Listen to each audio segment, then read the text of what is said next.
एक ऐसा राज्य जिसमें न्याय हो, समानता हो, उद्यमशीलता के सभी के पास पर्याप्त अवसर हो। भारत 2047 में विकसित देश बनने की यात्रा कर रहा है। तब ऐसे मंचों की आवश्यकता और भी अधिक बढ़ जाएगी जो केवल विचारों को पहचानेंगे नहीं, दिशा, निवेश, सहयोग, नीति संवाद का आधार भी प्रदान करेंगे। राजस्थान भौगोलिक दृष्टि से भारत का सबसे बड़ा राज्य है, जहाँ पर इकोसिस्टम को और भी बेहतर किया जा सकता है। और जब हम इस यात्रा में आगे बढ़ रहे होंगे तो हमें मार्गदर्शकों की आवश्यकता होगी। पिछले कई सालों से हम सभी के मार्गदर्शक और ऐसे व्यक्तित्व हैं जो हर समय देश, समाज, प्रदेश इसको आगे ले जाने के लिए विचार करते हैं, राम राज्य की मूल भावनाओं के लिए लगातार काम करते हैं। श्री शिव लहरी जी भाई साहब को मैं आमंत्रित करना चाहूँगा कि वे अपने मुखारबिंद से हम सभी के साथ अपने वचन साझा करें। आज के इस रामार्थम समिट में आए हुए सभी मंचासीन आदरणीय हरेंद्र जी, मान्य सौम्या जी, संजय जी, दुष्यंत जी तथा सभी इस समिट में भाग लेने वाले सभी बहनों भाइयों, जैसा जानकारी में बताया है, भारत यह मान्य प्राचीन काल से ही महान देश रहा है, विश्व गुरु भारत रहा है। सभी क्षेत्रों में उस समय के कालखंड में जो आवश्यकताएं थी वो सारे विश्व को भारत ने दी है। बीच के कालखंड में जब बाह्य आक्रमणों के माध्यम से भारत अपने को बचाने में सफल होने के लिए ही अपने को बचाने में लगा रहा, परंतु भारत की प्रतिभा खोई नहीं है। भारत पहले भी था, आज भी विश्व गुरु है।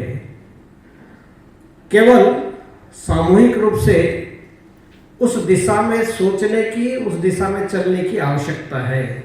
उसके आधार पर यह जो स्टार्टअप हमारा प्रोग्राम है, उस नाते से सोचना, मन में आइडिया तो आते हैं, विचार तो आता है, परंतु उस विचार को क्रियान्वित करना, अनेक बार मन में रिस्क भी रहती है। मैंने शुरू किया तो सफल हो पाऊंगा कि नहीं हो पाऊंगा, ऐसा रिस्क में डाल करके भी यदि हम आगे बढ़ते हैं तो समाज का भी निश्चित रूप से हम सफल हो पाते हैं। फिर आज जब हम भारत की ओर सोचते हैं तो इतनी बड़ी आबादी युवा की है जो विश्व में अन्य देशों के पास नहीं है। इतनी अपार क्षमताएं हैं भारत में, सब प्रकार की, प्राकृतिक भी होंगी, भौगोलिक भी होंगी, या फिर भारत में सब प्रकार के संसाधन वो सब भी होंगे। पर सामूहिक रूप से सोचना, सामूहिक रूप से चिंतन करना और भारत को उस दिशा में आगे लेकर के जाना, यह जो एक लक्ष्य है हमारा, वह ओझल हुआ है। व्यक्तिगत रूप से तो उन्नति चाहने वाला समाज खड़ा हुआ है, परंतु सामूहिक रूप से देश के लिए, देश फिर से भारत दुनिया का नेतृत्व कर सकने वाला, जिसका लक्ष्य है कृण्वन्तो विश्वमार्यम के साथ साथ भारत को श्रेष्ठ ही बनाना नहीं, परंतु सारे विश्व को श्रेष्ठ बनाना, ये लक्ष्य हमारा जो ओझल हुआ है, उसको लेकर के हम चले तो बहुत अपार क्षमताएं हैं। दुनिया का जो महान देशों की गिनती में आ रहे हैं, उनमें से यदि भारत को माइनस कर दिया जाए, भारत की प्रतिभा को माइनस कर दिया जाए, तो वो जीरो पर है। हमारी भारत की प्रतिभाएं पलायन होकर के अन्य देशों को वह सब प्रकार से श्रेष्ठ बनाने के काम में लगी हुई है।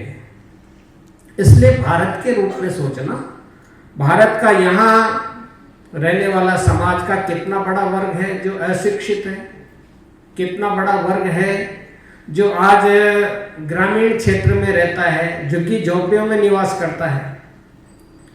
लगभग 20-22% का ऐसा वर्ग है जो अभाव में जीवन जीता है, जिसको 2 समय भोजन मिल जाए उसी की चिंता में लगाता है। ऐसे समाज वर्ग के लिए हमको स्टार्टअप का सोचना है तो क्या सोचेंगे? वो कैसे आगे बढ़े, वो उसकी दिशा कैसे आगे जाए, वो भी भारत के लिए उस नाते से सोचने में कैसे उन सब का भी योगदान बने और भारत इन सबको यानी आइडिया लोगों को रोजगार देने का, लोगों को काम में लगाने का। अब ओला ओवर जिन्होंने भी शुरू किया, पर दिमाग का है ना, प्रतिभा है, सोचना शुरू किया है, तो सब ऐसे लोग जो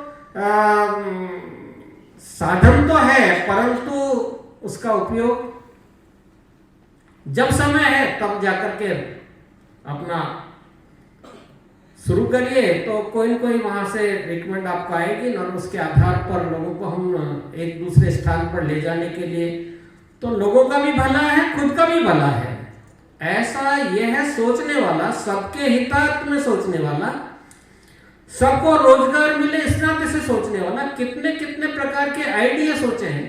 निश्चित रूप से हम भी इसी प्रकार के आइडिया सोचकर समाज को ही नहीं तो हमारी युवा प्रतिभा जो अभी बेरोजगार घूमती है, तो उनको भी हम इस प्रकार का रोजगार देने में सफल हों और हम इस भारत को सबको इस प्रकार का रोजगार युक्त बनाते, विकसित भारत इस नाते से, तीसरे नंबर की हमारी इकोनॉमी पहुंचे इस नाते से, और जगत गुरु भारत अर्थात प्राचीन काल में जैसा था उससे भी और श्रेष्ठ भारत ऐसा बनाने वाला हम सब बने, ऐसा मैं सोचता हूँ हमको आइडिया लेना चाहिए।